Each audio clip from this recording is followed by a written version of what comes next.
아마 결혼하신 분들은 다 한 번쯤은 들어보신 말이 있죠. 바로 착한 며느리 컴플렉스요. 착한 며느리 컴플렉스 뜻은 저도 찾아보았는데 내가 사랑하는 사람의 부모님이기 때문에 잘 보이고 싶고 잘 해드리고 싶고 함께 행복하고 싶은 마음에서 시작된다고 해요. 하지만 이런 마음 때문에 정작 본인의 진짜 몸과 마음을 돌보지 못하고 무리하게 시작하면 문제가 된다고들 하죠. 그러면 이런 착한 며느리병은 왜 걸릴까요? 근본적인 원인을 살펴보자면 착한 아이 증후군과 비슷하다고 할 수 있다고 합니다. 보통 어린아이들에게 강력한 동기를 주고자 칭찬 스티커를 만들기도 하면서 착한 아이로서 행동을 독려하는 게 당연한 일이죠. 하지만 이것이 다 큰 성인이 되어서도 착하다는 칭찬과 이미지를 위해 자신의 욕망을 누르고 무리하는 행동을 착한 아이 증후군이라고 하는데 왜 우리 주변에도 어려운 부탁들도 흔쾌히 들어주는 친구들이나 동료들은 하나씩 있잖아요. 그래서 갈등을 피하기 위해 죄가 없는데도 사과를 하고 부탁을 쉽게 거절하지 못해 손해를 보고 부탁하지 않아도 칭찬을 위해 먼저 나서는 행위로 끊임없이 스스로를 구속하고 괴롭힌다고 해요. 지금 와서 생각해보면 저도 착한 며느리 컴플렉스가 있었던 건 아닐까 싶었습니다. 오늘의 제 사연에 진심을 담아 보내드리는데요. 저는 서울시 은평구에 살고 있는 36살 여자입니다.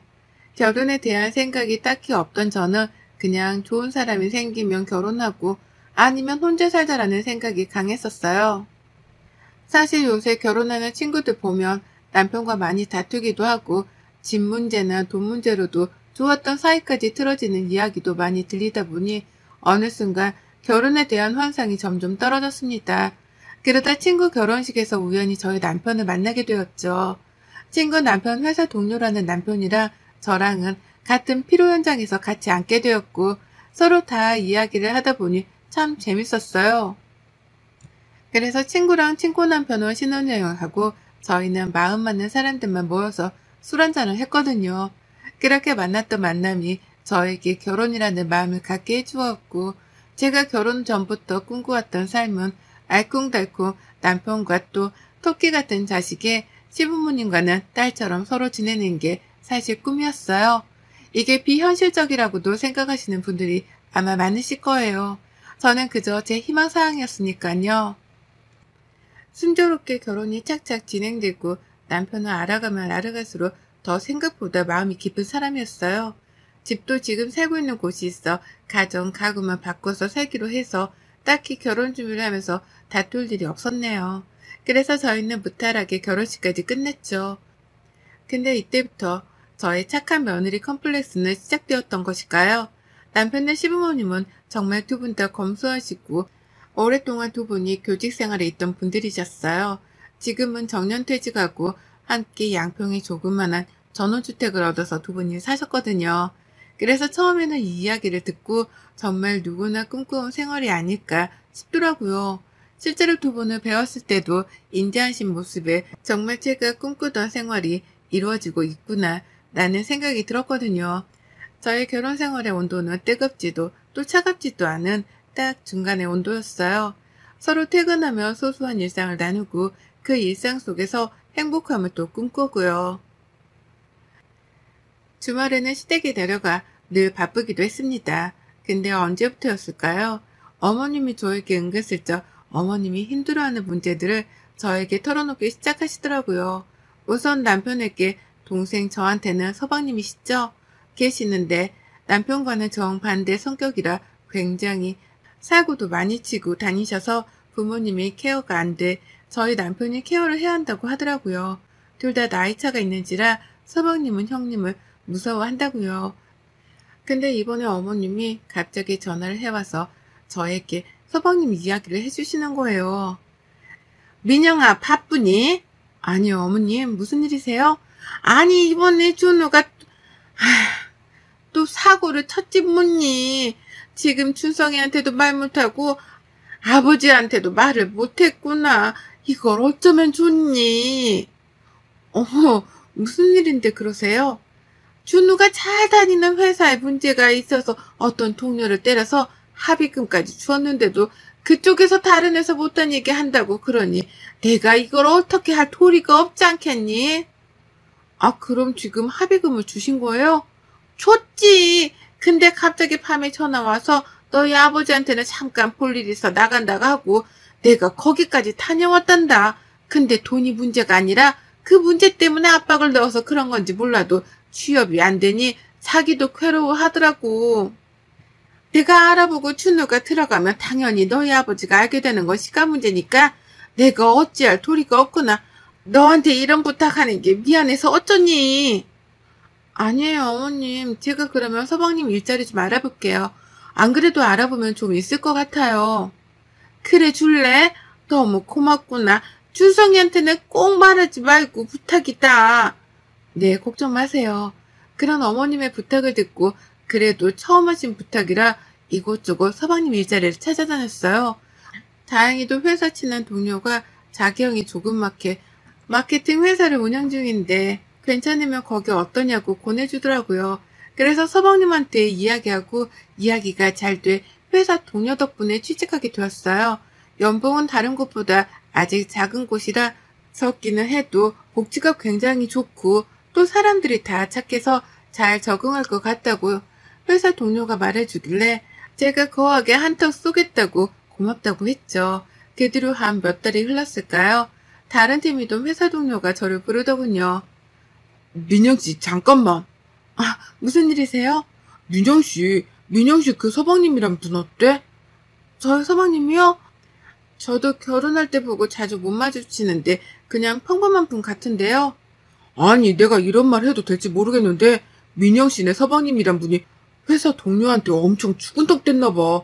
근데 거기서 끝이 아니라 막 계속 전화하고 좋다고 하고, 그러니 그 동료가 이제 너무 힘들어서 형한테 그만둔다고 한 거지.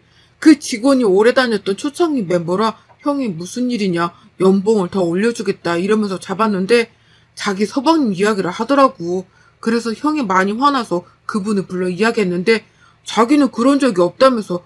그러니까 여자 직원이 지금까지 자기한테 문자 보낸 걸 또 보여주고 회사가 난리가 났대.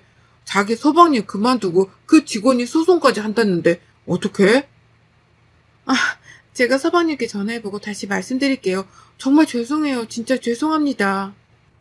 이게 무슨 청천벽력 같은 소리인지 바로 서방님께 전화를 걸었어요. 서방님, 저예요. 잘 지내셨죠? 아, 형수, 안 그래도 오랜만이에요. 내가 전화하려고 했는데 그 형수가 소개시켜준 회사 진짜 사이코 집단 같아요. 정말 나를 무슨 성추행범으로 몰아가는데 이게 말이 되냐고요. 그 기집애가 먼저 저한테 일 알려준다면서 치근덕 대길래 나도 한번 놀아볼까 싶어서 그랬던 건데 이제 와서 제가 자기 스토킹 했네, 성희롱을 했네, 이딴 말이나 짓거리고 있으니 제가 열불이 터져서. 서방님, 요새 그런 문제들 많아서 조심하셔야 하는데 지금 그 여자분이 소송하신다고 하셨다면서요. 소송까지 하면 어머님, 아버님이나 형도 다 알게 될 텐데 그냥 미안하다고 하고 회사 그만두는 걸로 제가 이야기해볼게요. 사과를 우선 하셔야 할 것 같아요. 아니, 형수, 내가 사과를 왜 해요? 그 기집애가 먼저 나한테 꼬리를 쳤다니까? 서방님, 그것보다 소송까지 안 가는 게 중요하잖아요. 가면 변호사도 선임해야 하고 그러는데 제발 부탁해요. 이번에 형 알면 진짜 서방님 가만 안 놔둘 수도 있어요. 아씨, 진짜 더러워서 못 해먹겠네? 뚝.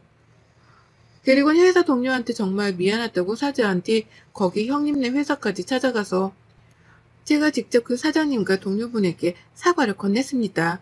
제가 열심히 정말 죄송하다고 마음을 담아 사과하니 그냥 회사 그만두는 걸로 마무리하자고 하시더라고요. 그 뒤로 좀 서방님은 잠잠하나 싶었지만 실상은 그게 아니었어요. 몇 개월 뒤 서방님이 시댁의 여자친구라고 데려왔는데 글쎄 그 여자분이 임신을 했다고 자기 살집 마련해달라고 난동을 피웠나 봐요. 우선 임신을 했다고 하니 어머님 아버님은 결혼식을 빨리 치러야 할 것 같다고 하고 집은 경기도 쪽 신축 아파트 전세를 얻어주셨나 봐요. 그래서 저는 이제 결혼도 하고 아이도 낳으면 좀 달라지시겠거니 했어요. 저희 남편도 이제 동생놈이 아빠가 되니 달라질 거라고 생각하고요. 서방님도 스스로 자기가 아빠가 되니 이제 마음 잡고 일하고 와이프랑 자식 책임진다고 하니 시댁 식구들은 다들 이게 더 낫다면서 좋아하셨죠. 저도 물론 그랬고요. 그대로 저희 집에 첫 손녀가 태어나고 저를 포함해서 시댁 가족들이 너무나 좋아했어요. 사모님도 가끔 보면 좀 철이 든 것 같기도 했고요. 또 저도 조카가 생기니 너무 예쁘더라고요. 아직 아이 생각은 없지만 정말 하나 꼭 낳고 싶다라는 생각이 들 정도로 아이가 너무 예뻤어요. 그렇게 이제 좀 서방님네도 잘 살려나 보다 싶었죠. 근데 갑자기 걸려오는 어머님의 전화에 저는 또 한 번 주저앉고 말았네요. 민영아, 지금 춘우네 준성이랑 빨리 가봐야겠다. 나도 올라가고 있는데 아니 얘가 글쎄 며칠 전부터 전화도 안 받고 둘째 전화기도 꺼져 있고 한데 뭐 둘이 다퉜는지 어떡하냐. 제가 그이 깨워서 지금 저희도 가볼게요. 어머님 조심히 오세요. 하고는 서방님네로 가서 문을 두들기는데 아무런 기척이 없는 거예요. 몇 분 뒤에 문이 열려서 보는데 서방님도 아니고 동서도 아닌 다른 사람이 열어주는 거예요. 연락을 안 받은 이유를 알고 보니 서방님이랑 동서가 둘이 PC방에 가서 게임을 좀 1시간만 하고 온다고 애기 좀 봐달라고 자기 친구한테 부탁을 한 거예요. 친구가 둘 다 또 그러니 1시간만 봐줄 테니 갔다 오라고 했는데 그 뒤로 하루 동안 연락이 두절돼서 자기랑 아이랑 있었다고요. 근데 깜빡 잠들어서 초인종 소리를 못 들었다고요. 남편 화가 머리 끝까지 났고 시아버지 또한 당장 이 새끼 찾으라고 하고 집안이 발칵 뒤집혀졌어요. 조카는 하루 동안 씻지도 못하고 밥도 제대로 못 먹은 것 같더라고요. 친구가 분유를 타서 주려는데 자기도 이런 게 처음이라 뜨거워서 그런지 잘 안 먹어서 자기도 걱정했다고 하더라고요. 우선 고맙다고 친구한테 5만 원 쥐어주면서 택시라도 갈 때 타고 가라고 정말 미안하다고 했어요. 한사코 거절했지만 제가 너무 미안하다고 했죠. 그리고 집에 들어가 보니 집은 아기가 사는 집이 아닌 꼭 정말 돼지 우리같이 모든 것들이 엉망이었어요. 그날 저녁 동서랑 서방님이 집에 들어왔는데 저는 세상에 태어나서 저희 남편이 그렇게 화내는 걸 처음 본 것 같아요. 갑자기 서방님이 들어오시자마자 뺨을 후려치더라고요. 야, 너 진짜 이런 식으로 살려고 지금 부모님이 너네 집 해준 줄 알아? 어디서 뭐? PC방? 네가 진짜 미쳤구나. 그럴 거면 집을 나가 그냥. 나가서 뒤져 진짜. 이러면서 막 욕설을 퍼붓고 동수한테는 아기 엄마라는 사람이 어떻게 이럴 수가 있냐고 하고요. 하니 어머님은 울고 시아버지는 답답하신지 창밖만 보고 계시더라고요. 둘 다 술에 또 많이 취한 상태라 우선 거기서 아이를 둘 수 없어 저희가 데리고 시댁으로 내려왔어요. 아무것도 모른 채 자는 모습을 조카 모습을 보니 정말 슬프더라고요. 그렇게 시댁에서 하루 자고 어떻게 할지 생각을 해보는데 어머님이 아침에 갑자기 저만 부르시더라고요. 민영아, 준우가 그러는데 어젯밤에 둘째가 짐 다 싸들고 집을 나갔다더라. 지금 준우가 찾으러 다니는데도 없고 집에 있는 현금이랑 결혼할 때 해주었던 폐물까지 싹 다 들고 나가서 지금 준우가 난리가 났더라. 어쩌면 좋니? 동서는 결혼하기 전부터 하고 나서도 서방님과 매일매일 다투고 하니까 그게 질려서 집을 나갔더라고요. 저도 거기서 그럼 어떻게 하냐 했어야 했는데 그때 제 착한 며느리 컴플렉스가 또다시 한번 부활을 하더군요. 근데 여기에서 더 큰 문제는 착한 며느리병에 고마워하는 것이 아니라 오히려 서방님은 더 저한테 바라고 시댁에서도 저한테 더 바랬던 것 같아요. 나이가 있으신 시부모님이 당장 조카를 맡아서 키우기에는 역부족이라 제가 회사에 휴직계를 냈고 동서가 돌아올 때까지 키워달라는 시부모님의 간곡한 바람에 저는 또 그 부탁을 들어줄 수밖에 없었어요.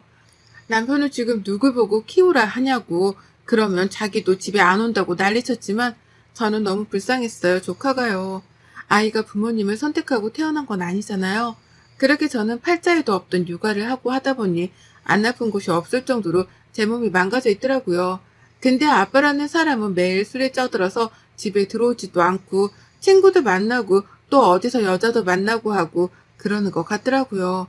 그러다 저의 착한 며느리 컴플렉스가 사라지는 날이 찾아왔어요. 그날도 여느 때와 같이 조카를 재우고 있는데 시부모님이 지방에 장례식에 다녀와야 한다고 해서 제가 하루 동안 조카를 보기로 했었어요. 남편은 회사가 바빠 못 쉬어서 끝나고 시댁으로 내려오기로 했고요. 저희 집으로 조카를 데리고 오려고 하다가 그냥 있는 곳에 있는 게 더 나을 것 같아서 제가 내려왔거든요. 그렇게 조카를 케어하다 잠이 들어 새벽 한 2시쯤이더라고요. 남편이 회사가 너무 늦게 끝나서 이제 내려간다고 문자가 와 있길래 곧 오나 보다 하고 기다리는데 번호키 소리가 들리는 거예요. 그래서 남편인가 보다 하고 방에서 나가려는데 서방님 소리가 나서 서방님이 딸이 보고 싶어서 왔구나 하고 나가려는 순간 어떤 여자랑 있더라고요. 현관에서. 알고 보니 오늘 자기네 집에 엄마 아빠도 지방 가고 딸도 저희 집에 엄마 아빠가 데리고 갔겠지 싶어서 아무도 없겠다 하고 자기네 집으로 데리고 온 거겠죠. 순간 제가 소리를 지르니 서방님이 깜짝 놀라 저를 쳐다보더라고요. 그리고 정말 결혼하고 처음으로 그러면 안 되지만 그대로 서방님 뺨을 후려쳤어요. 죄송한데 지금 만나시는 분 애기 아빠니까 딴 데 가서 알아보세요. 제가 택시 불러드릴 테니까 타고 집까지 가세요. 라고 하니 갑자기 정말 재수없다면서 나가더라고요. 서방님은 저에게 뭐 하는 짓이냐고 하길래 제가 한 대 더 후려쳤어요. 서방님, 제가 이런 말 하는 게 주제넘다 생각할 수도 있겠지만 저 더 이상 서방님 때문에 형이랑 못 살 것 같아요. 제가 이혼하는 건 서방님 때문이니 평생 후회하면서 사세요. 도대체 제가 언제까지 서방님 쫄따구 노릇이나 할 것 같아요? 지금 자기 와이프 도망가고 자기 딸은 형수랑 늙은 엄마가 보는데 부끄럽지도 않아서 지금 이러시는 거예요? 집에 아무도 없다 생각하고 여자 끌어들이고 그게 아빠가 할 행동이라고 진짜 생각해서 이러시는 거예요?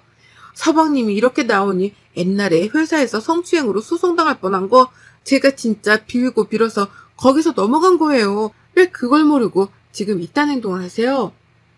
그 뒤로 남편이 들어와서 남편에게도 더 이상 나 너네 집 노비 노릇은 못하겠다. 내가 호구도 아니고 회사 휴직계 내고 애 보는데 고맙다. 미안하다고만 하지. 진짜 실질적으로 행동하는 게 누가 있냐. 진짜 지긋지긋하다 너네 집. 이제 너랑 헤어지고 내 갈 길 가려고 하니 니네 집 일은 이제 네가 해라. 더 이상 나 착한 척 못하겠다. 하고 그대로 택시 타고 올라갔어요. 며칠을 핸드폰 꺼놓고 생각을 해보니 착하다는 기준은 누구에게나 다른 것인데 모든 일이 왜 이렇게 주마등처럼 스쳐 지나가는지 딸 같은 며느리가 되기 위해서 진짜 열심히 했다고 생각했는데 이건 고질병이었더라고요. 며칠이 지나고 시댁에 가서 선전포고를 했어요. 어머님, 아버님, 저 더 이상 이 사람과 살지 못할 것 같습니다. 그 이유는 제가 말을 안 해도 잘 아실 거라 생각해요. 지금까지 제가 너무 착한 척하며 살아왔다는 것을 느끼고 더 이상 이렇게 서방님 뒤치다거리 하면서 살 수 없을 것 같아요. 라고 다들 붙잡는데 그대로 나왔습니다. 정말 이혼 서류까지 쓰고 남편한테 서로 오래되지 않았으니 그냥 가지고 왔던 거 그대로 가지고 협의혼하자고요. 알아보니 저는 아이도 없어서 이혼하기가 굉장히 쉽더라고요. 결혼하는 시간은 참 오래 걸렸는데 이혼하는 시간까지는 서류만 내면 30분도 안 걸리니까요. 그동안 시어머니, 시아버지한테도 연락이 참 많이 왔는데 다 연락을 피했어요. 남편은 더 이상 붙잡는 건 자기의 욕심이라고 미안하다고 하더라고요. 이혼 서류를 접수하러 가기 전날 집에 누군가 초인종을 눌렀어요. 보니 서방님이더라고요. 인터폰으로 하고 싶은 말도 없고 할 말도 없으니 돌아가라고 했지만 나올 때까지 기다린다고 하더군요. 1시간이 지나도 아직 있어 들어오라고 했어요. 무슨 일 때문에 왔냐? 더 이상 할 말이 없다. 그이랑도 이야기 다 끝낸 상태라고 했죠. 그랬더니 갑자기 저한테 서방님이 무릎을 꿇으시는 거예요. 정말 미안하고 죄송하고 자기가 지방 공장에 친구네 아빠가 사장님이셔서 친구 덕분에 거기서 일하려고 한다. 내가 아직 아이 키울 능력이 안 돼. 몇 년은 부모님 손을 빌려야겠지만 생활비 들이면서 주말마다 올라와서 아빠의 역할을 할 거고 더 이상 형이나 형수한테 패기치는 일이 없게 할 테니 우리 형아랑 제발 헤어지지 말라고. 그럼 우리 형은 평생 죄책감으로 혼자 살 거라고요. 형이 참 강한 사람이라고 생각했는데 하루는 방에서 흐느껴 우는 모습을 보았는데 그때 정신이 들었대요. 자기가 더 힘들어하면 부모님이 더 힘들어하실 것 같고 형수님한테도 미안해서 잘 사는 척 하고 싶었던 것 같다고요. 그러면서 아이처럼 펑펑 울며 사과를 하는데 저는 그 말에 아무런 대답을 할 수가 없었습니다. 그리고 저는 그 다음날 이혼 서류를 접수하러 가지 않았어요. 시부모님도 무리한 부탁을 해서 미안하다고 사과하시면서 양평집은 비워두고 서방님이 일하는 쪽에 가서 같이 넷이 우선 살기로 했대요. 그러니 우리는 우리만 잘 살아달라고 정말 미안했다고 하시더라고요. 그 뒤로 서방님은 정말 마음을 다잡고 열심히 일하고 주말에는 아이 아빠로서 최선을 다하더라고요. 동서는 아이 때문에 연락이 왔다고 했는데 둘이 같이 살 것 같지는 않아요. 그냥 서로 엄마 아빠로서 최선을 다하자고 이야기하고 말았다고 하더라고요. 어머님 소식에는요. 어떻게 보면 고구마일 수도 있고 또 어떻게 보면 지금보다 더 나은 선택이라고 하시는 분들도 계실 텐데요. 제 사연을 끝으로 결혼은 사랑하는 사람과 행복하고 편안한 가정을 만들기 위해 하는 것이고 그러기 위해서는 참고 지내기보다 내가 먼저 행복하고 편안해야 한다는 걸 꼭 잊지 않으셨으면 해요. 저도 한 달에 한 번씩은 시댁에 갔다 오곤 해요. 착한 며느리에서 벗어나니 이제 좀 정말 제가 하고 싶은 대로 하게 되더군요. 여러분들은 착한 며느리 컴플렉스보다 꼭 자신만의 행복을 찾아서 결혼 생활을 하세요. 그래야 정말 행복하답니다. 여러분의 생각은 댓글로 남겨주세요. 오늘도 시청해 주셔서 정말 감사합니다.